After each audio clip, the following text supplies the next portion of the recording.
Hey there, top tier athletes. Coach Bronson and I here again. We're going to go over something that applies to all of us. We got to try and find our optimal squat stance. And we're going to see between Coach Bronson and I even differences. And so that's why we're doing this, is everybody who walks in the gym is not going to have the exact same position, all right? So, but we all got to start somewhere, right? Because a lot of figuring out where we stand is actually trial and error, right? So we start somewhere and then we tweak that position as necessary for the individual. So a good place to start is to actually have your feet underneath of your hips. You see Coach Bronson is jumping up and down just to make sure he knows where his feet are in relation to his hips. And now we got nice straight toes. Okay, so now if he walks his feet out, 1 and then 2, right? So he did heels, then toe. Now he has a good starting position for a squat. Might be great for him. We might find someone else doesn't quite like it, and that's okay. This actually feels a little wide for me. Feels a little wide for Bronson. All right, good. So what we're looking for is we want to see that the foot actually stays planted on the ground well. So the big toe, pinky toe, heel are all actively grabbing the floor, which helps a lot with stability and strength. And so we don't want weight forward on the toes. We don't want weight back on the heels. We want it all right in the middle, midfoot, okay? So big toe, pinky toe, heel working together. And then what we want to see is his hips open. So he's doing a really good job of opening his legs up, right? We see a lot of athletes, they mistakenly bring their legs in, which could be a loss of core stability. It also might be weak hip muscles. So what we want to see is flat feet, knees open, nice long tall chest. So one of the ways Bronson can show us whether this works for him is if he brings his arms up, right? Look how pretty his back is here. I mean, that's a nice neutral spine. So we know for him, this works out quite well, right? His toes are pretty straight, his hips are open, he has a very, very upright torso position. Now, let's just run through a couple of scenarios. So if Bronson were to bring his feet, let's make it extreme. Let's bring him all the way in, literally touch him. Because you're going to see my background. Yeah, well, I mean, I'd be way worse. Oh, look, Bronson's actually, look at this. This is beautiful ankle mobility. Yeah, so he's got, a little bit of high-heeled shoes on, so that's helping some, but this little bit of rounding is not ideal. If I did it, I mean, you see way worse than that. Yeah, so let's see.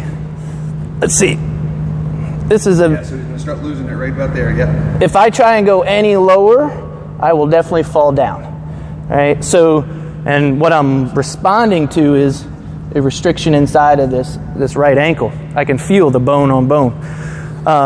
So for me, someone who has some restrictions in my ankle, Bronson doesn't, what I have to do is I have to take that stance that he used, which was about shoulder width, toes straight ahead, and I actually have to turn my feet out a little bit, which now allows me to use my hip muscles for flexibility to compensate for the lack of mobility I have in that right ankle. So now I think of pulling my hips open, grabbing the floor with my feet, right? So this is my comfortable squat, right? So side profile, right? So I have to make that adjustment for me. If we went too wide, you wanted to go kind of crazy with the width and show what happens then. What we fail to be able to do, so maybe turn a little bit 45, there we go. Yeah, so he's got really wide stance now. And we can see Bronson's got still a very straight back, but his hips can't get below his knees. Neither would mine. I mean, I'd be much worse off. Right? So too wide doesn't allow us to get the depth, the range of motion that we want in the movement. So we find that sweet spot for everybody. We start underneath, heels, toes, start there, and then you adjust based on hips and ankles. Some of us can go in a little bit more narrow, straighter feet, if we have really good ankle mobility. Some of us have to go a little wider, toe out a little bit. If we have tight ankles and need to use our hip mobility to assist in the position. And a couple things for people to remember, and I don't know if you guys can hear me or not, but you can repeat I'm pretty sure. is ankle mobility is probably the number one thing that will restrict squatting. And that's from a knees forward perspective, but then also an external rotation. So if you have to put your toes way out here, that's ankles. Yep. If you can't get down and you're squatting like this, that's ankles too. Yep. Yeah, so that feet together position, I use that as when I'm working with clients, it's like my ankle mobility assessment, right? It's like if someone can do what you do in bare feet, then I know, okay, check box, like their ankles are pretty good. If someone's more like me and, I failed that test, it's like, okay, now we got a different person, we got to make some adjustments there. I get the question all the time about overhead squats. A lot of times people, when they're newer, they'll start overhead squatting and they're like, Jason, I can't keep the bar over top of me. I keep leaning forwards. Is it my shoulders? I got to get my shoulders back. And every time I'm like, nope, it's your ankles, bro. Your ankles are the reason why you can't keep your arms up correctly.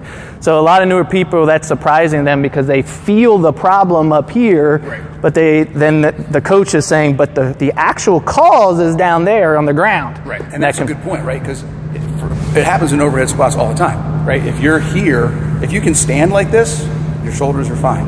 Right. Yep. You're in the position you need to be in. Yeah. So, Yeah. Perfect. All right.